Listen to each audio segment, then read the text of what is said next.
Friends, ఈ పిల్లాడి photo చూసి ఇతను మీకు ఎలా కనిపిస్తున్నాడో చెప్పండి. ఏముంది బ్రో, చాలా ఇన్నోసెంట్గా ఉన్నాడని మీరు అనొచ్చు. బట్ మీరు రాంగ్.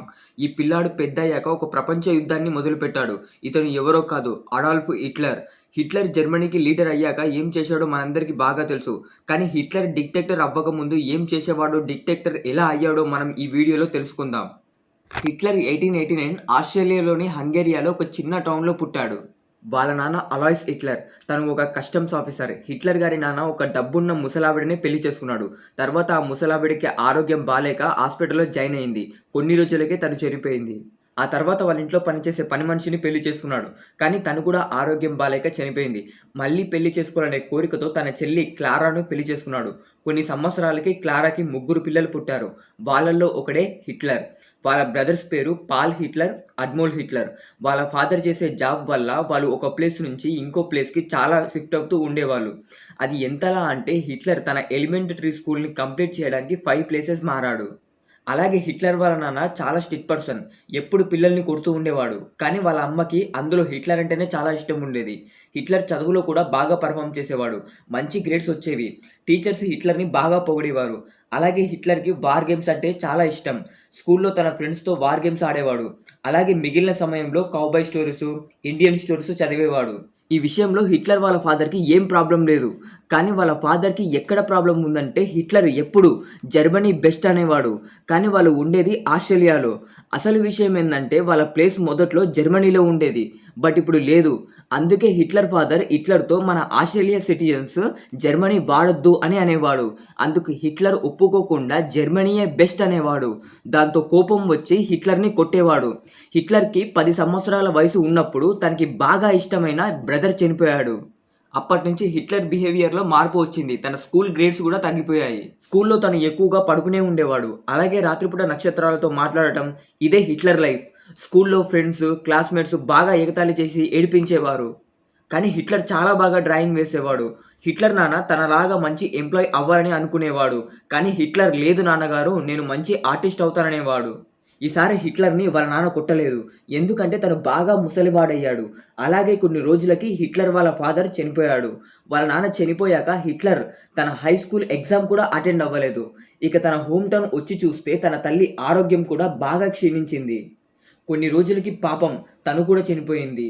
ఇప్పుడు హిట్లర్కి 20 ఏళ్ళు నిండాయి. జాబ్ లేదు. తను వేసే పెయింటింగ్ ఇంకా పోస్ట్ కార్డ్స్ అమ్ముతూ ఉండేవాడు.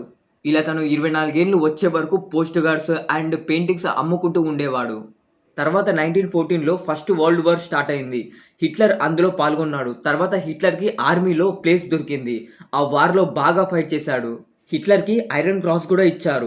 ఈ ఐరన్ క్రాస్ అనేది ఆర్మీలో బాగా పోరాడే సోల్జర్స్కి ఇస్తారు. ఆ తర్వాత హిట్లర్కి ఇంజూర్ అయింది. ట్రీట్మెంట్ కోసం హిట్లర్ జర్మనీ వెళ్ళాడు. అది 1916. 1916లో వెళ్ళి 1918 తిరిగి వచ్చేసరికి ఒక బ్యాడ్ న్యూస్. జర్మనీ యుద్ధంలో ఓడిపోయిందని అన్ని దేశాలు కలిసి బలవంతంగా జర్మనీ చేత ట్రీడ్ హార్సెల్స్ మీద సంతకం పెట్టించారని జర్మనీ ఆర్మీ మొత్తం పోయింది. హిట్లర్ జాబ్ కూడా పోయింది. తర్వాత తను ఒక ఇన్ఫార్మెంట్ కింద జాబ్ జాయిన్ అయ్యాడు. ఈ జాబ్ ఎలా ఉంటుందంటే తను ఒక గూఢాచారి అన్నట్లు అప్పట్లో రెడ్ కలర్ జెండాతో ఒక పార్టీ తయారైంది. ఒకసారి వాళ్ళ సీక్రెట్స్ తెలుసుకుందామని హిట్లర్ వాళ్ళు కండక్ట్ చేసిన మీటింగ్కి అటెండ్ అయ్యాడు. కానీ హిట్లర్కి ఆ రెడ్ కలర్ ఆర్మీ యొక్క భావాలు బాగా నచ్చాయి. అంటే వాళ్ళ ఐడియాస్ బాగా నచ్చి వాళ్ళలో కలిసిపోయాడు. ఆ తర్వాత కొన్ని రోజులకి ఆ పార్టీలోని టాప్ మెంబర్గా అతన్ని చూస్ చేశారు. తర్వాత హిట్లర్ ఆ పార్టీ యొక్క పేరు మార్చి ఇలా పెట్టాడు: నేషనల్ సోషలిస్ట్ జర్మన్ వర్కర్స్. షార్ట్కట్లో చెప్పాలంటే నాజీ పార్టీ అని అంటారు. ఇక ఇక్కడ నుండే హిట్లర్ ఆట మొదలైంది.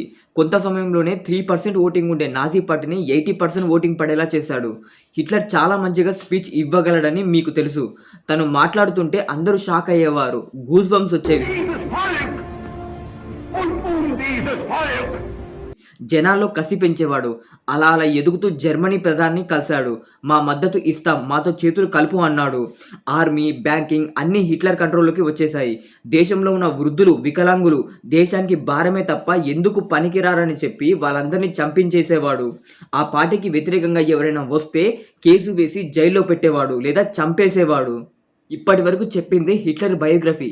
చాలా మందికి ఈ విషయాలు తెలియవు. ఇక రెండో ప్రపంచ యుద్ధం ఎలా జరిగిందో మీలో అందరికీ తెలుసు. తెలియని వాళ్ళకి షార్ట్గా చెప్తాను. వరల్డ్ వార్ 1లో జర్మనీలో కొన్ని ప్రాంతాలు డివైడ్ చేయబడ్డాయి. వాటిలో ముఖ్యమైనవి డాన్సీ, కానీ పోలాండ్, ఫ్రాన్స్, బ్రిటన్ల సపోర్ట్లతో డాన్సింగ్ని ఇవ్వొద్దు, డాన్సింగ్ కోసం హిట్లర్ యుద్ధం ప్రకటిస్తాడని తెలిసి పోలాండ్ ఆ ప్రాంతాన్ని జర్మనీకి ఇచ్చేసింది. అయినా ఊరుకోకుండా 1939లో పోలాండ్ మీదకు దాడి చేశాడు. ఇక ఫ్రాన్స్, బ్రిటన్ జర్మనీతో ఒప్పందం చేసుకోవాల్సి వచ్చింది. పోలాండ్ మీద అటాక్ చేయడానికి జర్మనీకి రష్యా సపోర్ట్ చేసింది. కానీ హిట్లర్ రష్యాకి వెన్నుపోటు పొడవాలనుకున్నాడు. రష్యాని తన ఆధీనంలోకి తెచ్చుకుంటే ప్రపంచం తన గుప్పెట్లో ఉన్నట్లే అనుకుని రష్యాపైకి కూడా దాడికి దిగాడు. ఆల్మోస్ట్ రష్యా ఓడిపోయిందనుకుని ఒక చిన్న బ్రేక్ ఇచ్చాడు. ఆ గ్యాప్లో రష్యా తన బలాన్ని పెంచుకొని జర్మనీ మీద విరుచుకుపడింది. హిట్లర్ గురించి చాలా షార్ట్గా మీకు ఈ వీడియోలో చెప్పాను. ఐ హోప్ మీరు ఈ వీడియో మొత్తం చూశారంటే మీకు నచ్చిందని అనుకుంటున్నాను.